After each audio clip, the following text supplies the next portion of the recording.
Isang mapagpalang gabi po sa inyo mga kapatid. Miyerkules na naman po ngayon, midweek service po natin. Naway nasa maayos kayong kalagayan sa mga oras na ito at patuloy niyong nararanasan ang biyaya ng ating Panginoon. Tunay po na napakabuti ng ating Diyos. Hindi niya tayo iniiwan, hindi niya tayo pinababayaan. At maging sa ating mga pangangailangan, hindi siya nagkukulang. Kaya nga, laging magpasalamat at magpuri sa ating Diyos na makapangyarihan sa lahat. Tunay po na lagi ko pong kinikilala na isang napakalaking pribilehiyo po na ako po'y maging daluyan ng mensahe ng ating Panginoong Diyos. At ako po'y laging naniniwala na ang salita ng Diyos ang siyang ating kalakasan, lalong-lalo na sa panahon na ating kinalalagyan ngayon. Kung makikinig po tayo ng mga balita, makakaramdam tayo ng kalungkutan. Subalit sa mga tunay na Kristiyano, may salita ng Diyos na siyang pinangahawakan. At ngayong gabing ito, meron na namang salita ng Diyos na mahahayag sa bawat isa sa atin. At sa mga tunay na Kristiyano, naniniwala tayo na ang bawat salita na nagmumula sa ating Panginoon ay magbibigay sa atin ito ng tunay na pagkaing espiritual.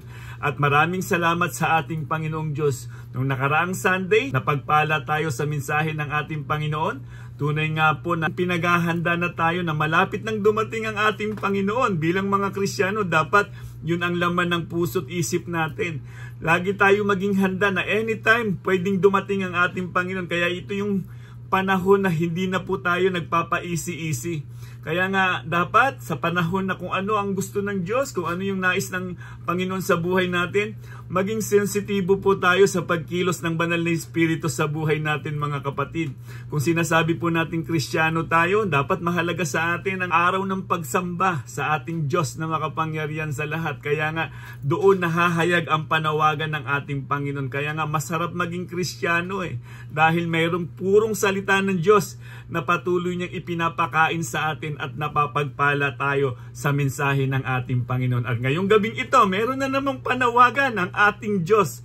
Nagpapakita lamang po na kung gaano tayo kamahal ng ating Diyos na makapangyarihan sa lahat. Kaya nga, sa mga tunay na Kristiyano, may kapanatagan, may kapayapaan, may pag-asa. Dahil ang Diyos ang lagi nating kasama, siya ang bahala sa atin. Kaya ngayon, salita ng Diyos na naman ang ating pag-uusapan. Tunay nga po mahahayag sa ating kalagitnaan sa gabing ito. Ang topic po na ating pag-aaralan ngayon, labanan ang mga distraction sa buhay ng mananampalataya ngayon.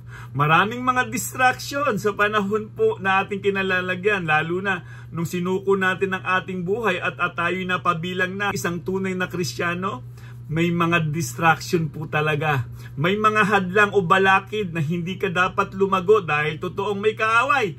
Yan po ang ating pag-aaralan ngayon dahil sa panahon na ito, napakadaming distraction na inaalok ni Satanas sa lahat ng mga Kristiyano. So mga kapatid, bago po ako manalangin, bumasa muna po tayo ng salita ng Diyos para mapagpala tayo at mapalakas muli tayo, mapatatag ang ating pananampalataya. Kung tunay na Kristiyano ka, mananabi ka na makinig ng mabuting balita at hayaan nating maitanim ito sa ating puso at magdulot sa atin ng kagalakan. So buksan po natin ang ating mga Biblia. Ang ating pong scripture reading ay matatagpuan po natin sa Ephesians chapter 6 verse 10 to 12. Hallelujah. Sulat po ni Apostol Pablo. Anong sabi dito ni Apostol Pablo? Bilang pagwawakas, magpakatibay kayo sa kalakasang galing sa Panginoon at sa kanyang dakilang kapangyarihan. Gamitin ninyo ang lahat ng kagamitan at sandatang pandigma na kaloob ng Diyos upang mapaglabanan ninyo ang mga pakana ng dyablo. Sapagkat hindi tayo nakikipaglaban sa mga tao kundi sa mga pinuno, sa mga may makapangyarihan at sa mga tagapamahala ng kadilimang umiiral sa sanlibutan ito, ang mga hukbong espiritual ng kasamaan sa himpapawid. Purihin ang salita ng Diyos. Tayo po'y manalangin at magpasalamat sa ating Diyos na makapangyarihan. Nakilang Diyos na makapangyarihan, tunay po na napakabuti po ninyo sa buhay namin, Panginoon. Maraming salamat po, Panginoon, sa patuloy na pag-iingat, pagpapala mo sa buhay namin, Panginoon. At sa gabing ito, Panginoon, salamat po sa iyong mga salita, Panginoon, na nahayag na naman po, Panginoon. Dalangin po namin na ang iyong banal na Espiritu ang magtanim sa aming mga puso at magdulot po ito sa amin ng kagalakan, kapayapaan at pag-asa, Panginoon. Mapatatag po ang aming pananampalataya, Panginoon. Alisin niyo po sa gabing ito ang distraction o ang pagkilos ng kaaway para hindi namin matanggap ang iyong mga salita. Gamitin niyo po ako, Panginoon, bilang daluyan ng inyong pagpapala at ikaw lamang, Panginoon, ang maihayag at maitaas, Panginoon, sa gabing ito at kayo po ang nais naming maparangalan, Ama. Salamat po, dakilang Diyos, sa isang napakalaking pribilehiyo na ako po'y magamit ninyo bilang daluyan ng inyong pagpapala, Ama. Salamat po, dakilang Diyos, sa inyo po namin ibinabalik ang pinakamataas na papurit pa sa salamat sa pangalan po na aming Panginoong Hesus. Amen. Amen. Hallelujah. Tunay nga po na napakagandang paalala ito. Kapag nabasa po natin ang sulat ni Apostol Pablo sa Efeso, alam natin ang kalagayan ni Apostol Pablo. Naroon po siya sa bilangguan habang sinusulatan niya ang iglesia ng Efeso. Kaya nga ang sabi niya dito, balikan lamang po natin ulit, bilang pagwawakas, magpakatibay kayo sa kalakasang galing sa Panginoon at sa kanyang dakilang kapangyarihan. Tunay po mga kapatid, ang lakas ng mga tunay na Kristiyano, walang iba, nanggagaling po yan sa ating Panginoong Hesukristo. At yan ang nais ni Apostol Pablo, bilang pagwawakas, magpakatibay kayo sa kalakasang galing sa Panginoon. Kaya nga, ang sino mang nakipag-isa sa ating Panginoong Hesukristo, meron na tayong bagong identity. Kaya nga mga kapatid, ang lakas na meron tayo ay galing sa ating Panginoon. Sabi pa dito, gamitin ninyo ang lahat ng kagamitan at sandatang pandigma na kaloob ng Diyos upang mapaglabanan ninyo ang mga pakana ng dyablo. Hallelujah! Sa panahon po na ating kinalalagyan ngayon, sigurado po talaga na ang kaaway o ang dyablo ay 24 hours pong kumikilos sa atin dahil malapit na pong dumating ang ating Panginoon. Kaya nga, lagi tayong maging handa. Hindi ito yung panahon na para ba tayo magpapaisi-isi pa. Nandyan na po yung mga sign. Kung makikinig po tayo ng mga balita, makikita natin yung paglaghanap ng kasamaan. At ang mga tao ngayon talaga nga namang wala ng halos panahon sa pakikinig ng salita ng Diyos. Kumusta ang salita ng Diyos? May impact pa ba ito sa mga tao sa panahon na ating kinalalagyan? Sa mga tunay na Kristiyano, malakas ang impact ng salita ng Diyos dahil ito ang lakas natin. Salamat sa banal na Espiritu na meron tayo. Sabi dun sa verse 12, sapagkat hindi tayo nakikipaglaban sa mga tao, kundi sa mga pinuno, sa mga makapangyarihan at sa mga tagapamahala ng kadilimang umiiral sa sanlibutan ito, ang mga hukbong espiritual ng kasamaan sa himpapawid. Kaya nga ang labanan ngayon mga kapatid, hindi po talaga natin ito nakikita. Kung minsan mapapansin natin bakit minsan ang saya-saya mo at bigla ka na lamang lumungkot. May atake na ang kaaway. Hindi natin nakikita pero nararamdaman natin kung tunay nga po na sa atin ang banal na Espiritu ng Diyos. Salita ng Diyos ang magbubukas sa atin para makita natin ang pagkilos ng kaaway. Sa mga tunay na Kristiyano, alam na natin kung papaano ito umaatake sa panahon na ating kinalalagyan. Ang daming pakana ng dyablo. Kaya nga mga kapatid, makinig sa pagkilos ng banal na Espiritu sa buhay natin. Siguradong magtatagumpay ang mga tunay na Kristiyano. Kaya nga every Sunday sa kilos ng banal na Espiritu ng Diyos, dinadala po tayo para makinig ng mensahe ng ating Panginoon. Kapag ang isang tunay na Kristiyano ay laging babad sa salita ng Diyos at talaga nga namang ninanamnam niya ito, tunay nga po na magagamit natin ang salita ng Diyos para hindi tayo ma-distract sa paglago ng ating pananampalataya. Dahil ang layunin ng kaaway, ano nga ba ang layunin ng kaaway sa panahon na ating kinalalagyan? Ayaw ng kaaway na tayo ay sasamba sa Diyos. Ayaw ng kaaway na tayo ay maglilingkod sa Diyos. Ang gustong-gusto ng kaaway, huwag kang bumabad sa salita ng Diyos. Dahil sa tunay po ng mga Kristiyano, ang sandata natin laban sa kaaway ay salita ng Diyos. Kaya nga, mahalagang paalala sa atin sa 1 Thessalonians chapter 5, verse 19 to 20, huwag na ninyong hadlangan ang Espiritu Santo. Hallelujah!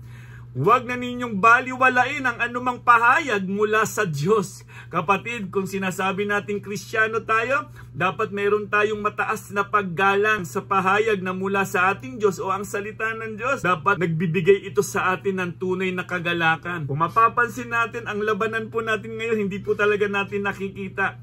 Labanang espiritual po ito mga kapatid. Kaya nga, ang atake ng kaaway ngayon para hindi ka lumago sa pananampalataya, bibigyan ka ng maraming distraction. Hallelujah! Kaya nga mga kapatid, kung ikaw minsan nakakaisip na ikaw minsan gusto mo lumago sa pananampalataya, bakit parang hindi ako lumalago? Tingnan natin, magmasid tayo. Baka may mga distraction na pinadadala ang kaaway kung bakit hindi tayo lumalago sa ating pananampalataya. Ang tanong dito kapatid, sino ba talaga ang bida sa buhay natin? Sino ba talaga ang una sa buhay natin? Dapat laging Diyos ang una sa buhay po natin mga kapatid. Sa umaga pa lamang pagising, magpasalamat na sa Diyos. Huwag tayong magtiwala sa ating magagawa, bagkus magtiwala tayo sa Diyos kung ano ang magagawa niya sa buhay natin. Kaya nga napakagandang paalala nito sa ating memory verse sa gabing ito. Sabi dito sa James chapter 4 verse 7, kaya nga pasakop kayo sa kapangyarihan ng Diyos. Labanan ninyo ang dyablo at lalayuan kayo nito kapatid. Mga kapatid, isang napakagandang paalala nito. Hindi natin kaya ang laban kung hindi tayo nagpapasakop sa kapangyarihan ng Diyos. Dahil alam natin, mahirap kalaban ang diablong ito. Dahil dati nga tayong alipin ng kasalanan. Subalit nung nasa atin na ang banal na Espiritu ng Diyos at nagkaroon tayo ng selyo ng kaligtasan, nagkaroon na tayo ng tamang kaisipan at tamang desisyon. So ano bang ibig sabihin ng distraction, mga kapatid? Ito'y maaaring bagay, tao o pangyayari na pumipigil sa iyo upang maibigay mo ang iyong buong atensyon sa isang mahalagang gawain. May panahon na para kang mananalangin na pero bigla na lamang may darating sa buhay mo na para bang aagawin ang atensyon mo. Ito yung laban ng espiritual na nangyayari sa panahon na ating kinalalagyan. Ano itong pumipigil sa atin pag araw ng pananambahan? Kahit na alam natin ito ay utos ng Diyos na ipangili natin ang araw ng linggo, pero madalas ang pinipili natin kung ano yung pumapabor sa katawang ito o sa flesh na ito. Minsan nagdidesisyon tayo na ito ang salita ng Diyos na dapat nating pahalagahan. Akala natin minsan yung paglayo natin sa araw ng pagsamba ay pakinabang. Pero kung sakali mang may pakinabang kapatid, panandalian lamang po yan at darating ang panahon kung ano yung ipinagpalit mo na napakahalaga, pagdurusa yan pagdating ng panahon. Kaya nga mga kapatid, sa mga tunay na Kristiyano, kailangan maging sensitibo tayo sa pagkilos ng banal na Espiritu sa buhay natin. Huwag agad-agad magdidesisyon. Kailangan laging pumapabor sa kalooban ng ating Panginoon. Kung magiging careless tayo sa mga desisyon na ating gagawin kapatid, siguradong mahihirapan tayong labanan ang kaaway na ito. Kapatid, mahalaga po na tayo po ay mayroong salita ng Diyos. May pagbabad sa salita ng Diyos. Kaya nga mga kapatid, ang tanong sa gabing ito na dapat nating baunin, paano natin lalabanan ang mga distraction sa buhay natin? Hallelujah. Ang mga humahadlang sa paglago ng ating pananampalataya. Paano natin lalabanan ito? Sa mga tunay na Kristiyano, tunay nga po na nagdi-desire tayo na lumago ang ating pananampalataya. Pero hindi yun ganun kadali dahil ang kaaway, alam natin kung paano siya kikilos. So, kailangan natin unang-una magkaroon ng isang matatag at matibay na pananampalataya. Kailangan dito mga kapatid ang patuloy na pagbabad sa salita ng Diyos. Kailangan dito pagpapahalaga sa mga gawain ng ating Diyos. Kailangan dito pahalagahan kung ano ang nais ng ating Panginoon. Hindi tatatag ang pananampalataya ng isang Kristiyano kung hindi niya pinahahalagahan o wala siyang oras sa mga gawain ng ating Panginoon. Kaya nga ang paalala sa ating scripture reading, Ephesians chapter 6 verse 10 to 12, bilang pagwawakas, magpakatibay kayo sa kalakasang galing sa Panginoon at sa kanyang dakilang kapangyarihan. Hallelujah. Gamitin ninyo ang lahat ng kagamitan at sandatang pandigma na kaloob ng Diyos upang mapaglabanan ninyo ang mga pakana ng dyablo. Sapagkat hindi tayo nakikipaglaban sa mga tao, kundi sa mga pinuno, sa mga may kapangyarihan at sa mga tagapamahala ng kadilimang umiiral sa sanlibutan ito, ang mga hukbong espiritual ng kasamaan sa himpapawid. Mga kapatid, maraming mga pagsubok ang dumarating sa buhay natin para ma-distract tayo. Kung walang salita ng Diyos, kung walang tatag ng pananampalataya, ang isang tunay na Kristiyano, sigurado, ando doon naman ang kanyang pagbagsak. Mahalagang alam natin kung ano ang plano ng dyablo. Pumatay, manira at magnakaw. Yan ang layunin ng dyablo. Yan ang ultimate goal ng dyablo sa mga tunay na Kristiyano. Mula nung nagkaroon tayo ng relasyon sa atin, na panumbalik muli ang relasyon ng mga Kristiyano sa ating Diyos, ang gustong-gusto ng dyablo sirain yan. Gusto niya magdusa ka sa buhay na ito. Gusto niya alipin ka sa kasalanan. Kaya nga mga kapatid, lagi nating ipinagpapasalamat sa ginawa ni Kristo doon sa krus ng Kalbaryo. Dahil sa kanyang dakilang pag-ibig, tayo'y pinalaya sa kasalanan. Kaya nga mga kapatid, kung mapapansin natin, tayong mga Kristiyano, dapat hindi tayo naiinggit sa anumang yaman ng sanlibutan. Dahil ang tunay na kayamanan ng mga tunay na Kristiyano ay naroroon na sa langit sa piling ng ating Panginoong Jesucristo. Kaya huwag tayong masyadong magbabad o mag-enjoy sa mundong ito mga kapatid. Makinig sa kilos ng banal na Espiritu sa buhay natin.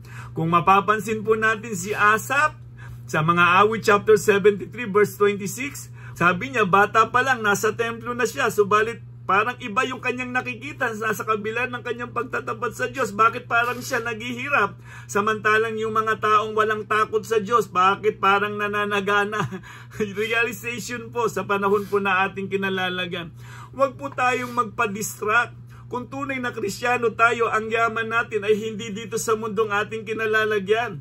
Kailangan nakatingin tayo doon sa kayamanang di nasisira. Etong si Asaph, na-realize niya. Kaya nga sabi niya dito sa mga awit chapter 73 verse 26, puso ko't kaluluwa, kung nangihina man, ang Diyos ang lakas kong tanging kailangan. Hallelujah. Sa panahon ng kahinaan, kailangan talaga natin ang ating Diyos. Sa Diyos ang lapit, huwag kung kani-kanino man mga kapatid. Magandang paalala din po sa Kawikaan chapter 10 verse 12. Sari-saring kaguluhan ang bunga ng kapuutan, ngunit ang pag-ibig ay pumapawi sa lahat ng kasalanan. Huwag nawa tayong magtanim ng galit. Kung hindi man tayo nakakuha ng hustisya sa kapwa natin tao, sigurado sa Diyos mayroong tamang hustisya. Ang Diyos ang dapat nating tawagan sa mga panahon na parang hindi natin maintindihan ang hustisya ng tao. Kaya nga sa mga tunay na Kristiyano, alam po natin ang susi. Alam po natin kung paano lalapit sa ating Diyos na makapangyarihan. Sa mga distraction na dumarating sa buhay natin, kailangan dito tibay at tatag ng pananampalataya, kapatid. Kahit sangkaderbang mga pagsubok pa ang dumating sa buhay natin, kailangan dito patuloy na magtiwala sa ating Diyos na makapangyarihan. Philippians chapter 4 verse 13, ang sabi ni Apostol Pablo, ang lahat ng ito'y magagawa ko dahil sa lakas na kaloob sa akin ni Kristo. Bago yan, alam natin ang kwentong iyan. Naranasan ni Apostol Pablo ang tindi ng hirap. Pero kaya siya, masasabi niya na magagawa niya daw ang lahat dahil sa lakas sa kaloob ng ating Panginoong Jesucristo. Ganun din po sa atin bilang tunay na mananampalataya. May mga distraction sa buhay natin o mga pagsubok na dumarating sa buhay natin. Magpatuloy lamang po tayo, kapatid. Dahil ang tunay na kayamanan natin ay hindi nakabase sa mundong ating kinalalagyan. Nasa piling ng ating Panginoong Jesucristo. Kaya't hanggang nabubuhay tayo, patuloy tayong maglingkod at patuloy na magliwanag sa ating kinalalagyan. Anumang trabaho o anumang sitwasyon natin, kapatid, mahalagang makita si Kristo sa buhay po natin, mga kapatid. Colossians chapter 3 verse 2, ang mga bagay na panlangit ang isaisip ninyo, hindi ang mga bagay na panlupa. Diba napakaganda niyang paalala sa atin? Dapat yun ang maging laman ng isip natin. Mga bagay na panlangit, hindi panlupa. Dahil alam naman natin ang mga bagay na panlupa mawawala. Ngunit ang mga bagay na panlangit, ito'y pangbuhay na walang hanggan. At yun ang destinasyon ng mga tunay na Kristiyano. Kapatid, huwag po tayong magpapadistract sa anumang nakikita ng ating mga mata. Mga kapatid, paano natin lalabanan ang mga distraction sa buhay natin?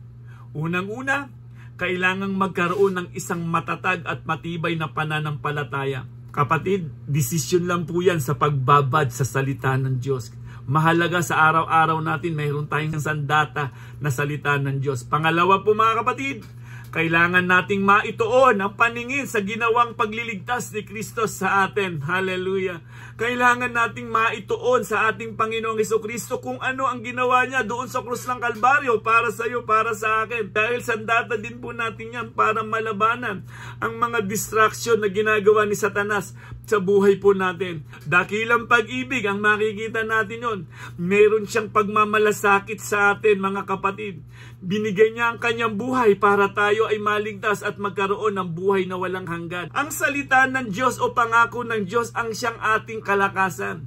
Siya ang nagbibigay sa atin ng kagalakan. Siya ang nagbibigay sa atin ng kapayapaan. Laging maging laman ng isip natin yung ginawa ni Kristo doon sa krus ng Kalbaryo.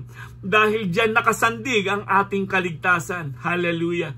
Mga kapatid, mahalaga po na ang bawat desisyon natin, na ang bawat ginagawa natin ay para sa ating Panginoong Hesukristo.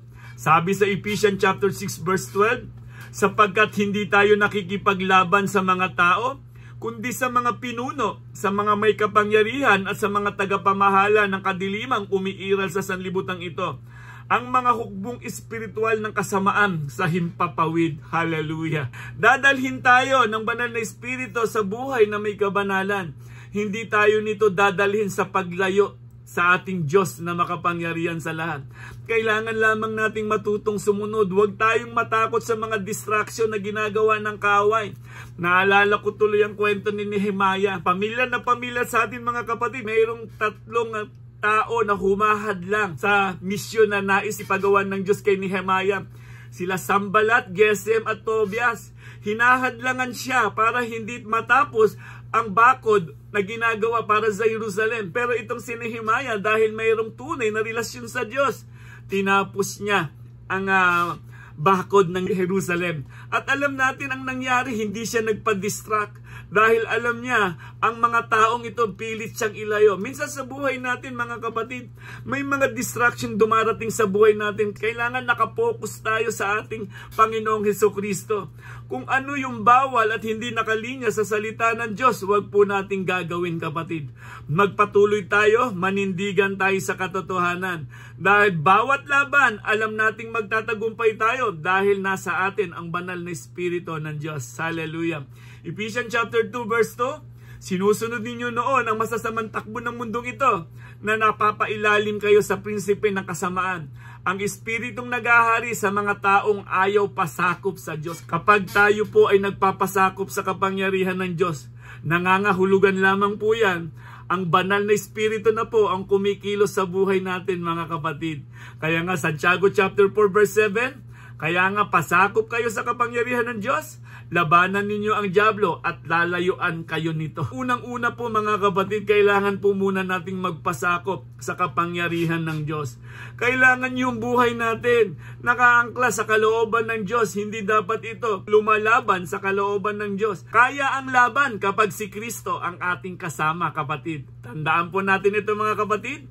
Sinabi doon sa Lucas chapter 10 verse 18 to 20, namangha ang mga apostol ng ating Panginoong Hesukristo. Sinabi niya doon sa verse 18, sinabi sa kanila ni Jesus, nakita kong parang kidlat na nahulog si Satanas mula sa langit. Binigyan ko kayo ng kapangyarihang tapakan ang mga ahas at mga alakdan at daigin ang lahat ng kapangyarihan ng kaaway at walang makakapanakit sa inyo. Hallelujah. Ngunit magala kayo, hindi dahil sa napasunod ninyo ang masasamang espiritu, kundi dahil nakatala sa langit ang inyong mga pangalan. Hallelujah. Purihin ang Diyos. Hallelujah. Nakakamangha minsan kapag tayo nakakaranas ng mga himalang ginagawa. Hindi po tayo ang gumagawa, no, kundi ang banal na espiritu, ang Diyos sa pangalan ng ating Panginoong Hesukristo. Minsan may mga patutuon na ipinanalangin ng mga Kristiyano at gumaling. Hindi po dapat nagmamalaki ang isang Kristiyano.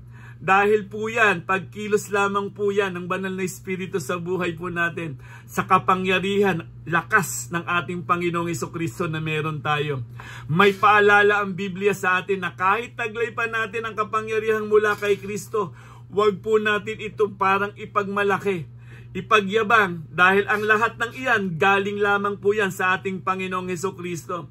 Ang sino mang nagsasabing Kristiyano pero hindi nahahayag si Kristo sa buhay niya, siguradong hindi po ang kapangyarihan niyan ay galing kay Kristo. Sa buhay ng isang tunay na Kristiyano, mahahayag ang liwanag na si Kristo ang dahilan ng kanyang lakas at ang kanyang kapangyarihan, ang dahilan ay si Kristo lamang, kapatid. Makikita po talaga ang tunay na liwanag sa mga tunay na Kristiyano. Kaya nga mga kapatid, tatandaan po natin lagi ito. Ang Biblia po hindi po nagkulang upang paalalahanan tayo dahil nga napakaraming distraction. Sabi sa 1 Peter chapter 5 verse 8, maging handa kayo at magbantay.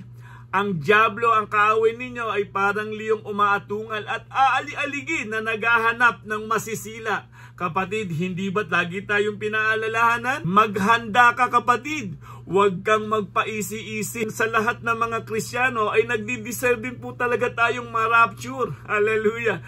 Kaya nga maghanda tayo. Anytime pwedeng dumating ang ating Panginoon, kailangan naroon tayo sa presensya ng ating Diyos. Sigurado ang mga distraction na yan, kapag hindi mo kasama ang Diyos, magdidesisyon kang palayo sa Diyos.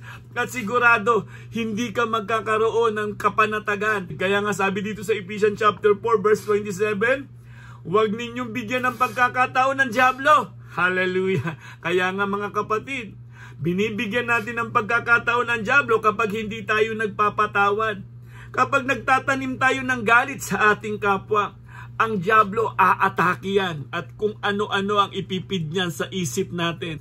Paalala po sa Hebrews chapter 12 verse 2, ituon natin ang ating paningin kay Jesus na siyang pinagmumulan at kabuuan ng ating pananampalataya.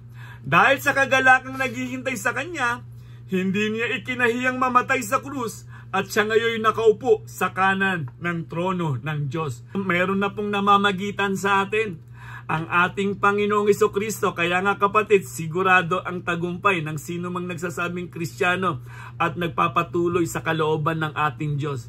Dahil tinapos na ni Kristo ang laban doon sa krus ng Kalbaryo nang sabihin niyang, it's finished. Ang hindi kayang gawin ng tao, tinapos po ng ating Panginoong Hesukristo. So mga kapatid, paano natin lalabanan ang mga distractions sa buhay natin? Kailangan nating magkaroon ng isang matatag at matibay na pananampalataya. Pangalawa, maituon ang paningin sa ginawa ng pagliligtas ni Kristo sa atin. Pangatlo po, kailangan nating magamit ang lahat ng kagamitan at sandatang pandigma. Hallelujah! Kailangan po 24 hours nakasuot ito sa buhay po natin bilang mga Kristiyano. Huwag mo hahayaan na ang mga sandatang ito ay tanggalin mo. Dahil ang diablong kaaway natin ay 24 hours din po yang nagbabantay para atakihin tayo. Dahil sa napakaraming distraction na ginagawa ng sanlibutan, maraming mga Kristiyano sa ating panahon ang nanlalamig sa kanilang pananampalataya. Napakadaming gadget po ang naglipana sa mundong ating kinalalagyan. Distraction niya kapag hindi mo nagamit ayon sa tama o kalooban ng Diyos. Pwede naman gamitin ang mga gadget na yan para maluwalhati ang Diyos sa buhay po natin. Kung bababad tayo Diyos sa mga gadget natin, sigurado dadalhin ka niya sa paglayo sa ating Diyos na makapangyarihan sa lahat. Dahil sa mga technology ngayon na talaga nga namang hindi na natin ito maiiwasan at hindi na rin natin mapipigilan, huwag tayong papayag mga kapatid na walang salita ng Diyos. Hallelujah! Sabi nga dito sa 2 Timothy chapter 4 verse 3 to 4, paalala na naman po sa atin ni Apostol Pablo, sapagkat darating ang panahon, hindi na sila makikinig sa wastong katuruan. Sa halip susundin nila ang kanilang hilig, maghahanap sila ng mga tagapagturo na walang ituturo, kundi ang ibig lamang nilang marinig. Hindi na sila makikinig sa katotohanan. Sa halip ay ibabaling ang kanilang pansin sa mga alamat. Hallelujah! Sa panahon po na ating kinalalagyan, mga kapatid, mag-ingat po ng bawat isa sa atin. Kailangan talaga salita ng Diyos. Kung mayroong dapat bang hawakan ay ang pangako at ang salita ng Diyos. Huwag po nating hahaluan ang salita ng Diyos ng anumang mga tradisyon o anumang mga nakasanayan ng mga sinaunang tao. Ephesians chapter 6 verse 11, gamitin ninyo ang lahat ng kagamitan at sandatang pandigma na kaloob ng Diyos upang mapaglabanan ninyo ang mga pakanan ng dyablo. Hallelujah. May sandatang ibinigay sa atin ng Diyos. Dapat natin ito gamit-gamit sa panahon na ating kinalalagyan. Huwag mong sasabihin sa kaaway mo, nahuhubarin ko muna ang pagiging Kristiyano ko at lalabanan kita. Delikado yung ganyang kalagayan, mga kapatid. Mula nung niligtas ka ng ating Panginoon hanggang sa kamatayan mo, sigurado ang kaligtasan yan. Dahil ang banal na Espiritu ng Diyos ang pinauna sa atin bilang selyo o katatakan ng ating kaligtasan. Ang banal na Espiritu, kung bakit nga nauunawaan na natin ang kilos ng Diyos sa buhay po natin. Dati hindi tayo marunong manalangin. Ginabayan tayo ng banal na Espiritu para makapanalangin ng tama at naaayon sa kalooban ng ating Diyos. Sayang naman kung ibinigay ng Diyos ang sandatang pandigma at inilagay mo lamang dyan sa tabi at hindi mo isinusuot, kapatid. Anytime, pwedeng magpakawala ng palaso ang kaaway sa buhay natin. Sabi dito sa Ephesians chapter 6 verse 13, kaya't isuot ninyo ang kasuotang pandigma na mula sa Diyos. Sa gayon makakalaban kayo kapag dumating ang masamang araw na sumalakay ang kaaway, upang pagkatapos ng labanan ay matatag pa rin kayong nakatayo. Hallelujah! Ang ultimate goal ng kaaway, gusto niya bansot ka, hindi ka lalaki, hindi ka tatangkad, gusto niya sanggol nga lang, ayaw niyang lumago ka sa pananampalataya. Mga katatayan, mag-level up sa pananampalataya. Mag-desire po tayo na magamit tayo sa gawain ng ating Diyos habang tayo nabubuhay pa sa mundong ito, kapatid. Huwag tayo maging komportable na lamang sa ganitong kalagayan. Tama na si pastor ang nangangaral. Tama na yung mga ibang nangangaral. Ako, wala akong kakayanan. Pag sinimulan nating i-desire, Lord, gamitin niyo po ang buhay ko. Pag-desire po tayo na magamit yung buhay po natin. Mga kapatid, hindi nagkamali ang Diyos na iligtas ka. Alam ng Diyos na meron kang gagampanan. Ang problema lang, mas nakapokus ka sa mga distraction sa buhay natin kaya hindi lumalago ang maraming mga Kristiyano. Ephesians chapter 6 verse 14 to 18, kaya't maging handa kayo, ibigkis sa inyong bewang ang sinturon ng katotohanan at isuot sa dibdib ang baluti ng katwiran. Isuot ninyo ang sandalyas ng pagiging handa sa pangangaral ng magandang balita ng kapayapaan. Lagi ninyong gawing panangga ang pananampalataya na siyang papatay sa lahat ng nagliliyab na palaso ng dyablo. Hallelujah. Isuot ninyo ang helmet ng kaligtasan at gamitin ang tabak ng Espiritu na walang iba kundi ang salita ng Diyos. Hallelujah. Ang lahat ng ito'y gawin ninyo nang may panalangin at pagsamo. Manalangin kayo sa lahat ng pagkakataon sa patnubay ng Espiritu. Lagi kayong maging handa at patuloy na ipanalangin ang lahat ng hinirang ng Diyos. Hallelujah! Napaka-kompleto po ang kasuotang pandigma na ipinagkaloob sa atin ng Diyos. Unang-una mga kapatid, sinturon ng katotohanan na dapat ibinibigkis natin sa ating buhay. Dapat manindigan sa katotohanan, huwag sa kasinungalingan. Kung ano ang sinabi ng salita ng Diyos, manindigan po tayo, ibigkis po natin ang sinturon ng katotohanan. Yung baluti ng katwiran, mahalaga po yan dahil yan minsan titirahin ng kaaway, titirahin yung puso po natin. Sandalyas ng pagiging handa sa pangangaral ng mabuting balita. Kung tunay na Kristiyano, meron niyang salitang baon-baon na maihayag ang ginawa ni Kristo doon sa krus ng Kalbaryo. Ready tayo lagi na ipahayag ang daan ng kaligtasan sa lahat ng mga tao. Pangapat po, panangga ng pananampalataya. Kailangan tumatatag ang pananampalataya natin na anumang palaso o anumang tirada ng kaaway, kaya kaagad nating hadlangan yan sa pamamagitan ng shield ng pananampalataya. Kapag hindi yan nakaangkla sa salita ng Diyos, wag na wag mo yang hayaang pumasok sa buhay mo. Helmet ng kaligtasan. Hallelujah. Mahalaga po ang helmet. Kahit sa anumang larangan sa pagmumotor, pinoproteksyonan po yung dapat, yung ulo natin. Dahil anytime na anumang pumasok dyan sa ulo o mabasag man dyan sa ulo natin, sigurado 50-50 ang kalagayan mo. Dahil sa panahon natin ngayon, maraming mga kasinungalingan o maling doktrina na itinuturo. Kaya kapag yan pinasok ng maling doktrina, yung ulo o yung isip natin, iba din po ang patutunguhan yan. Kailangan mga kapatid, suot-suot natin yung helmet ng kaligtasan. Alam natin kung papaano tayo naligtas. sino ang gumawa ng kaligtasan natin, at kung sino yung Diyos na dapat nating panampalatayanan. Sino ang nagbuwis ng buhay para sa ating kaligtasan? Walang iba po kung hindi ang ating Panginoong Jesucristo. Tabak ang salita ng Diyos. Kailangan natin ng tabak, kailangan natin ng espada o sword na gagamitin. Mga kapatid, sa isang boksingero, hindi lang laging depensa ka ng depensa.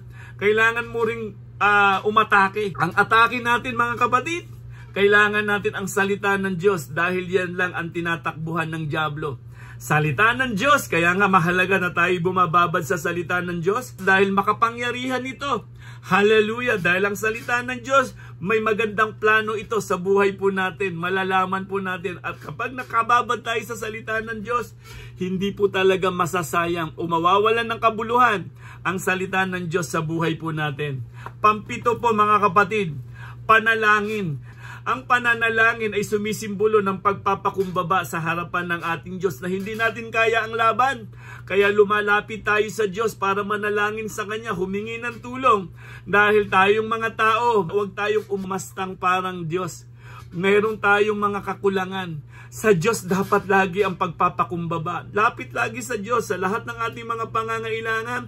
Diyos lamang ang pwedeng tumulong sa atin, mga kapatid. Sabi dito sa 2 Corinthians, dito na po ako magtatapos, mga kapatid. Gusto ko pong basahin sa inyo ang sulat ni Apostol Pablo. Kilalang kilala natin na hindi man lang niya in-entertain ang mga distraction sa buhay niya. Alam natin may karamdaman si Apostol Pablo, pero hindi ito humadlang sa kanya para hindi siya magpatuloy. Naway gayahin natin si Apostol Pablo, mga kapatid. Sabi niya nga dito sa 2 Corinthians chapter 12 verse 8 to 10, sabi niya, 3 beses kong idinalangin sa Panginoon na alisin ito. Ngunit ganito ang kanyang sagot, ang pagpapala ko ay sapat sa lahat ng pangangailangan mo. Lalong nahahayag ang aking kapangyarihan kung ikaw ay mahina, kaya't buong galak kong ipagmamalaki ang aking mga kahinaan, upang lalo kong madama ang kapangyarihan ni Kristo. Hallelujah! Dahil kay Kristo, walang halaga sa akin kung ako may mahina, kutyain, pahirapan, usigin at magtiis, sapagkat kung kailan ako lalong mahina, saka naman ako nagiging malakas. Hallelujah! Yan si Apostol Pablo. Hallelujah! Hindi naging hadlang sa kanya ang kanyang karamdaman. Sabi nga, 3 beses niya daw ipinanalangin. Pero sa ending ng kanyang pananalangin, nakita niya na sapat pala ang biyaya ng Diyos sa buhay niya. Hallelujah! Sa buhay po na meron tayo, may mga limitasyon tayo, mga kapatid. Minsan, ito yung nagiging dahilan para hindi tayo lumago sa ating pananampalataya. Sinasabi natin lagi na hindi ko kaya dahil mahina ako. Hindi ko kaya dahil wala akong kakayanan. Mga kapatid, tunay po na ang kahinaan natin ay siya namang nagiging lakas ng ating Panginoong Jesucristo sa buhay natin. Alam ng Diyos na mahina ang bawat isa sa atin. Alam ng Panginoon ang mga pinagdadaanan natin, pero kailangan natin humakbang para maging matatag ang ating pananampalataya. Sila Shadrach, Meshach, Abednego at sila Daniel, nanindigan sa katotohanan, hindi sila natakot. Nanindigan kung sino ang Diyos na kanilang pinaglilingkuran, doon sila nakatuon. Ano ang nangyari? Hindi ba't naka-impluwensya sila sa hari? Nakita nila, sinamahan sila ng Diyos na makapangyarihan sa lahat. Kahit mag-ilagay sila sa apoy, hindi sila nasunog.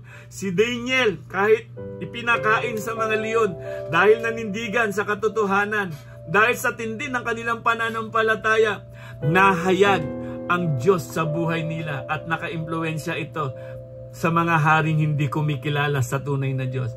Sa buhay po na meron tayo, mga kapatid, makaka-impluwensya lamang po tayo sa mga taong hindi kumikilala sa ating Panginoon kung tayo po mismo ay magkakaroon ng matibay na pananampalataya. At ang ating mga mata ay laging nakatingin sa ating Panginoong Jesucristo sa ginawa niya doon sa krus ng Kalbaryo. At mga kapatid, lagi nating isuot ang sandatang pandigma.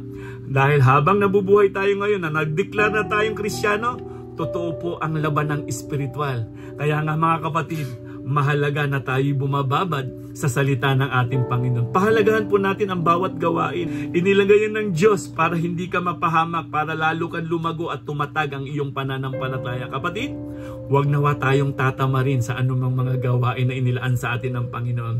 Don't Watch Prayer, inilagay po yan sa ating iglesia na dapat pahalagahan po natin. Sama-sama po tayo, ihakbang po natin ang ating mga papunta sa ating local church at sama-sama po tayong manalangin. Masarap po nakita na maraming mga Kristiyano na nananalangin at nagtitiwala sa ating Diyos. Nawa, sa ganong kalagayan, datnan tayo ng Panginoon sa kanyang pagbabalik at yun na tinatawag nating rapture. So mga kapatid, naway maghanda ang bawat isa. Anytime, pwede nang dumating ang ating Panginoon. Kaya huwag tayong tatamad-tamad sa paglilingkod sa ating Panginoon. So mga kapatid, ang mga distraction na yan, malalabanan natin kung tayo po ay mayroong matibay na pananampalataya, kung ating mga mata ay nakatuon sa ating Panginoong Jesucristo, kung ang kasuotang pandigma na ibinigay sa atin ng Panginoon ay lagi nating suot-suot, kapatid. Tandaan natin, ang Diyos ay lagi nating kasama. Sa anumang mga pinagdadaanan natin, mga pagsubok sa buhay, tiyak ang tagumpay kapag si Kristo ang bida sa buhay natin. Mga kapatid, sumain nyo nawa ang kapayapaan, kagalakan at pag-asa. At patuloy po natin ipahayag sa pangalan po ng ating Panginoong Jesucristo may kagalingan. Sa pangalan po ng ating Panginoong Jesucristo may buhay na walang hanggan. God bless and God first. Purihin ng Diyos na makapangyarihan sa lahat. Was my cross you bore, so I could live in the freedom you died for. And now my life is yours, and I will sing of your goodness forevermore. Worthy is your name, Jesus. You deserve the praise. Worthy is your name. Worthy is your name, Jesus. You deserve the praise. Worthy is your name.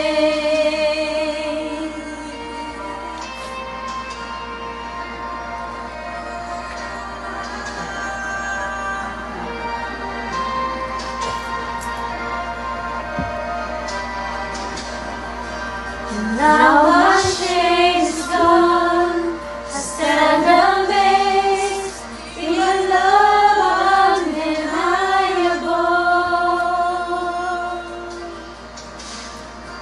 Your grace goes